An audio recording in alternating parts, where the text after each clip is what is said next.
ঘন জঙ্গলের মাঝে ছোট্ট একটি বাঘ শাবক টানু আর একটি বিড়াল মিমি ছিল খুব ভালো বন্ধু।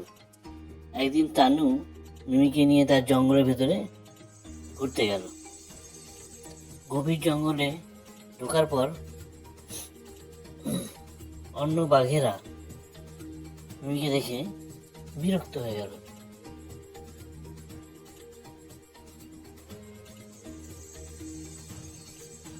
তারা বলল, এখানে বিড়াল কেন? এক বাঘ গর্জে উঠল। টানু তৎক্ষণাৎ মিমির সামনে দাঁড়ালো। ও আমার বন্ধু, সে গর্জে উঠল।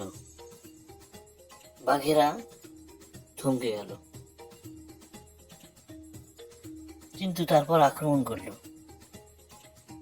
সাহসের সাথে টানু তাদের মুখোমুখি হলো। তার গর্জন পুরো জঙ্গলে ধ্বনিত হলো। বাঘেরা অবশেষে পিছিয়ে গেল। তুমি এখন নিরাপদ মিমি, টানু বলল।